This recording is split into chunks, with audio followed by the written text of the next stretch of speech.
Hello guys, this is doctor Shashank Agarwal. Welcome to our channel being doctor. आज हम बात करें एक नया टॉपिक, संधि।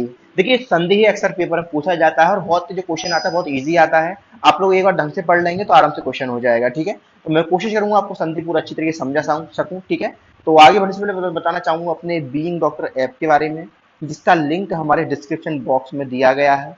कोई भी आपको समस्या है तो इस नंबर पर कॉन्टेक्ट कर सकते हैं। ये नंबर मेरा ही है।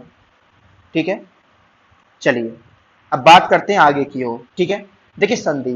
संधि का मतलब क्या होता है? तो संधि का सीधा मतलब होता है जुड़ जाना या जोड़ना।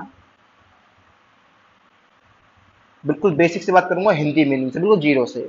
देखिए संधि, जैसे पहले राजा महाराजा हुआ करते थे तो हम सुनते थे कि उन लोगों ने संधि कर ली। संधि मतलब मिल गए,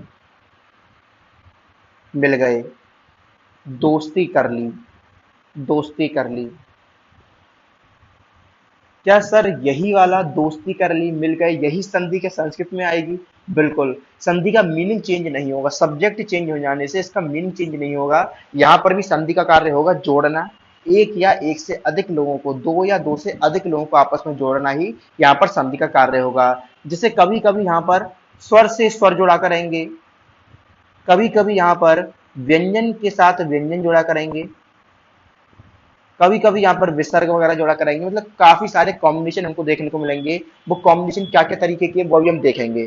ठीक है, वो भी हम देखेंगे, एक एक करके देखेंगे। ठीक है, फिलहाल हम अपने सीक्वेंस वाइज चल रहे हैं जिससे कि हमारा एक सीक्वेंस गड़बड़ाए ना। सबसे पहले हमने संधि जाना, संधि का बेसिक मीनिंग जाना। हिंदी में जनरली बच्चों को यही मतलब नहीं होता संधि का मतलब क्या होता है। जो according to latest NCC syllabus आया उसके अकॉर्डिंग देखा जाए तो 5 से 10 नंबर का संधि आएगा। बहुत इजी आएगा, इजीली आप कर लेंगे, बस सारे लेक्चर को देखिएगा। अगर आपको और डिटेल में और अच्छे से पढ़ना है नोट्स के साथ तो आप इस नंबर पर कॉन्टेक्ट करिए। आप बीइंग डॉक्टर ऐप को डाउनलोड करिए, ये मेरा ही नंबर है। ठीक है, चलिए बात करते हैं आगे। अब देखिए संधि होता है, ऊपर संधि कुछ व्युत्पत्ति दी गई है कि संधि जो शब्द है वो किस तरीके से बना है। कुछ थ्योरेटिकल बातें हैं लेकिन इंपॉर्टेंट बातें नहीं है ये। जो भी इंपॉर्टेंट बातें होंगी वो सब मैं आपको बताता जाऊंगा, तो बस से बेफिक्र रहिएगा। लेकिन फिर भी एज अ फॉर्मेलिटी आपको बता देता हूँ। अभी आप लोगों को उपसर्ग और प्रत्यय नहीं पढ़ाया गया होगा। उपसर्ग मतलब होता है प्रीफिक्स और प्रत्यय मतलब होता है सफिक्स। प्रीफिक्स मतलब पहले फिक्स होने वाला, सफिक्स मतलब बाद में फिक्स होने वाला। तो उपसर्ग मतलब क्या है? जो संधातु से पहले लगता है, दैट इज द उपसर्ग। और प्रत्यय क्या है? जो धातु के बाद में लगता है, दैट इज द प्रत्यय। तो यहाँ पर संधि के अंदर सम उपसर्ग आया है, धा धातु आई है और की प्रत्यय आया है। प्रत्यय लास्ट में जुड़ता है, धातु के बाद में जुड़ता है, इसलिए यहाँ पर की बाद में जोड़ा गया है। और जो धातु के पहले जुड़ता है दैट इज द उपसर्ग, इसलिए यहाँ पर जो सम उपसर्ग है उसको पहले जोड़ा गया है। और इधर पे जो आपकी धातु है वो धा है, इसलिए धातु को बीच में रखा जाता है। और धातु के साथ जब आपको उपसर्ग और प्रत्यय दोनों मिल जाते हैं तब जाकर के संधि, या कह सकते हो आप किसी भी शब्द की उत्पत्ति होती है। यानी मैं क्या बोल सकता हूँ, जब धातु के साथ, धातु के साथ क्या क्या जुड़ जाए, उपसर्ग जुड़ जाए और प्रत्यय जुड़ जाए, तब जाकर के क्या बनता है, एक शब्द बनता है। एक शब्द बनता है। तो संधि कैसे बनी है? संधि दा धातु से,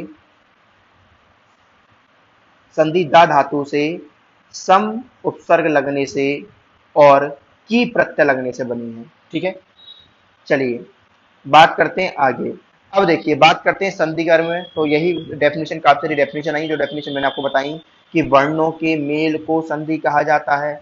जब वर्ण आपस में मिलते हैं, उनका मेल मिलाप होता है, उनकी दोस्ती होती है, उसी को संधि बोलते हैं।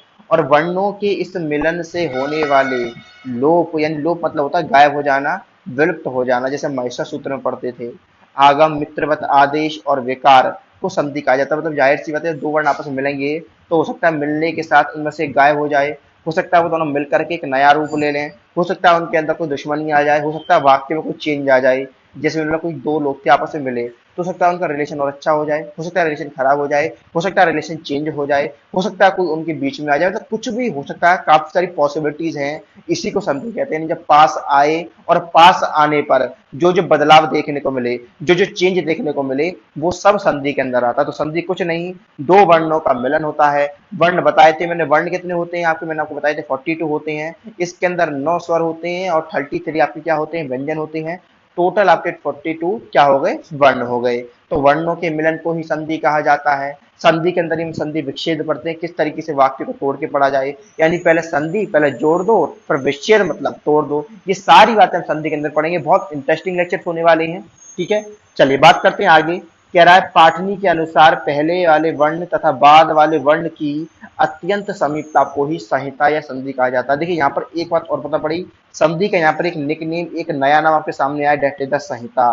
तो संधि को क्या बोला गया? संहिता बोला गया। संधि क्या बोला गया? संहिता बोला गया।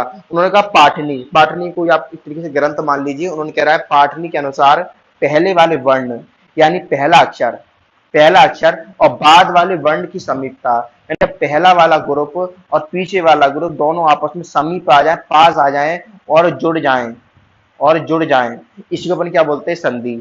यानी पहले वाला वर्ण और बाद वाले वर्ण जब आपस में पास आ जाएंगे, जाहिर सी बात है ये एक कार जा रही थी, ठीक है, और इसके पीछे एक कार और जा रही थी। तो पहला वाली कौन सी हुई है और दूसरी वाली कौन सी हुई है? अब ये दोनों समीप आ गई, मतलब एक्सीडेंट हो गया, टक्कर हो गई। क्योंकि टक्कर हो गई तो क्या होगी? आपस में जुड़ जाएंगी। कोलिजन आप लोगों ने पढ़ा होगा, डेट इज द संधि। तो संधि क्या होता है? दो वर्णों का मिलन, दो वर्णों का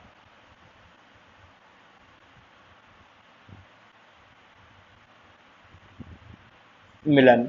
तो दो वर्णों के मिलन को अपन क्या बोलते हैं? संधि बोल देते हैं। अब बात करते हैं संधि के भेद, यानी हाउ मेनी टाइप्स ऑफ संधि। तो वैसे अगर बात करें, जब अपन बीएससी एमएससी संस्कृत लेवल की बात करेंगे, तो देखिए इसमें संधि 5 प्रकार की बताई गई है। अच संधि, अच संधि को स्वर संधि बोला गया है। प्रकृति भाव संधि, हल संधि, हल संधि को व्यंजन संधि बोला गया है। विसर्ग संधि और स्वादादि संधि। लेकिन आपके सिलेबस में क्या हुआ है? आपके सिलेबस में प्रकृति भाव संधि को अच संधि यानी स्वर संधि के अंदर माना गया है। हल संधि के अंदर आपकी स्वादादि संधि आ जाती है और विसर्ग संधि सेपरेट, यानी कुल मिलाकर के आपकी 5 की 3 हो जाती हैं। यानी हमारी जो 5 संधि हुआ करती थी, अच संधि, प्रकृतिभाव संधि, हल संधि, विसर्ग संधि, स्वादादि संधि, उसके अंदर क्या हुआ? जो कि प्रकृतिभाव वाली संधि तो किसके अंदर आ गई? आपकी स्वर संधि के अंदर आ गई। और जो आपकी स्वादादि संधि थी वो आपकी व्यंजन संधि के अंदर आ गई। यानी कुल मिला के आपकी एक तो अच संधि हमको पढ़नी है, एक हमारी आपको हल संधि पढ़नी है और एक आपको विसर्गादि संधि पढ़नी है। अब देखिए जो अच संधि है इसी को स्वर बोला जाता है और जो हल संधि इसी को व्यंजन संधि बोला जाता है। ऐसा क्यों? तो जिन बच्चों ने महिषा सूत्र की वीडियो नहीं देखी वो इसका आंसर नहीं समझ पाएंगे। ऐसा क्यों होता है? ये रटना नहीं है। अच क्या है? अच आपके स्वर हैं जो हमने महिषा सूत्र से सीखे थे। हल क्या है? हल आपके व्यंजन है जो हमने महिषा सूत्र में बनाए थे। हल प्रत्याहार है, अच प्रत्याहार, और इन प्रत्याहार के पूरे के अंदर अच के अंदर स्वर और हल के अंदर व्यंजन छुपे हुए हैं। इसको जानने के लिए आज ही देखिए हमारी महिषा सूत्र वाले लेक्चर, महेश्वर सूत्र, ठीक है।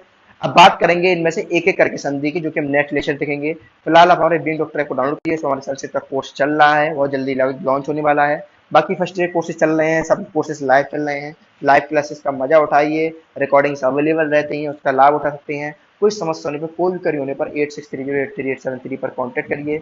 हमारे चैनल को सब्सक्राइब करिए। बाकी कोई समस्या हो चैट से नहीं, वीडियो कैसी लगा, वीडियो को शेयर करिए, चैनल को सब्सक्राइब करिए। Thank you to all.